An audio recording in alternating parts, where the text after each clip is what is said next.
শ্বশুরবাড়ির লোকগুলো যদি একটু ভালো ব্যবহার করতো ঘরের বউয়ের সঙ্গে, তাহলে হয়তো শ্বশুরবাড়ি সম্বন্ধে এমন তিক্ত ধারণা কারোরই থাকতো না। রাধে রাধে। সকলে কেমন আছেন? আশা করছি আপনারা সকলে ভালো আছেন এবং সুস্থ আছেন। বৃন্দা ঘুমিয়ে যেতে আমি কিছু কাজ সেরে নিতে রান্নাঘরে এলাম। রান্নাঘরে যতটা পারি সবজি কেটে তরকারির মশলা বেটে রাখার চেষ্টা করি, যাতে শাশুড়ি মা পুজো দিয়ে এসে রান্নাটা তাড়াতাড়ি সেরে নিতে পারেন।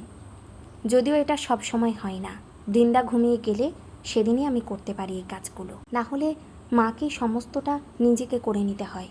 আমার খারাপ লাগলেও কিচ্ছু করার থাকে না, কেননা আমি নিজেই রান্নাটা আগে করে ফেলতে পারতাম যখন বৃন্দা আরও ছোট ছিল।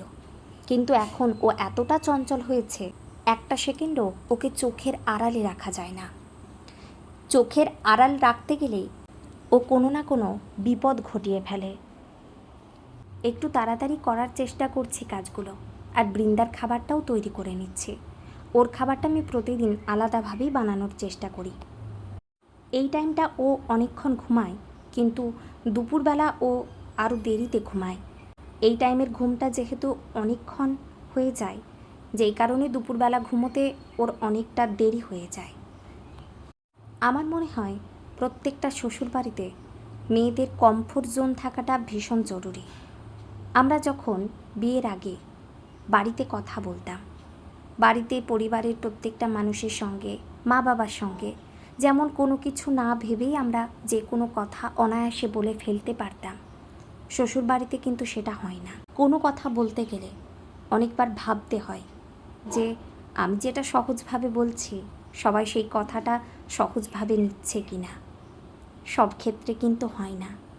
আমি কথাটা সহজভাবে বললেও অপর দিকের মানুষটা কিন্তু সেটা সহজভাবে নেয় না, ঘুরিয়ে জটিলভাবে নেয়, যেই কারণেই অশান্তি শুরু হয়। এটা শুধু আমার কথা নয়, এটা প্রত্যেকটা বাড়িতেই হয়ে থাকে। যেই কারণে অনেক ভাবনা চিন্তা করে তারপর একটা সহজ কথাকে এমনভাবে বলতে হয় যাতে না আমাকে কেউ ভুল বোঝে। না, ভাববেন না এটা শুধু আমার কথা বলছি, এটা বেশিরভাগ মেয়েরই মনের কথা। আমি শুধুমাত্র আমাকে দিয়ে উদাহরণ দিচ্ছি। আবার এটা ভেবে নেবেন না আমার শ্বশুরবাড়ির লোক এমনটা হলে, এমন ধারণার মানুষ হলে তো আমি নিজে একজন গৃহবধূর মধ্যেই আটকে থাকতাম, নিজের স্বপ্ন পূরণ করতে কোনো দিনই পারতাম না। আমি শুধু এটুকু বলতে চাই প্রত্যেকটা মানুষকে, শ্বশুরবাড়িতে ভীষণভাবে একটা কমফোর্ট জোন মেয়েদের দরকার, যেটা তারা বাড়িতে পায়। এখানেতে বাড়ির বউরা অনায়াসে সহজেই সব কথা বলতে পারবে, অপর দিকের মানুষগুলো ভুল বোঝে সেটাকে উল্টো দিকে নিবে না এবং অশান্তিও থাকবে না। হ্যাঁ, এটা জানি 5টা বাসন এক জায়গা থাকলে ঠোকাঠুকি তো লাগবেই, এটা খুবই স্বাভাবিক। কিন্তু তা বলে একটা ছোট্ট কথা যেটা সহজভাবে বলা সত্ত্বেও অপর দিকের মানুষটি উল্টোভাবে নেয় এবং সেটা থেকে একটা বড় রকমের অশান্তি শুরু হয়। তাই শ্বশুরবাড়িতে প্রত্যেকটা মেয়ের একটা কমফোর্ট জোন থাকাটা ভীষণ দরকার। আচ্ছা, আপনাদের কি মত এটা নিয়ে কমেন্টে জানাবেন। আমাদের বাড়ির রান্নাঘর থেকে যে সামনের জানালাটা রয়েছে, সেখান থেকে বাইরের দৃশ্যটা খুব সুন্দর লাগে দেখতে। বৃন্দার দাদা ওর দিদুনির সঙ্গে মামাবাড়ি বেড়াতে গেছে, সেই কারণে বৃন্দার মাঝে মাঝে একটু মন খারাপ হচ্ছে বইকি, আমি ওকে দেখে বুঝতে পারছি। যেই কারণে ওর সাথে এখন সময় কাটাচ্ছি। ও ঘুম থেকে উঠে গেছে, এখন ওর স্নান খাওয়া সবটাই বাকি।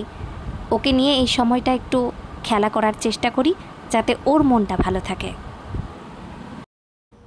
পরবর্তী ভিডিও নিয়ে আবারও হাজির হব। ভালো থাকবেন, সুস্থ থাকবেন। রাধে রাধে।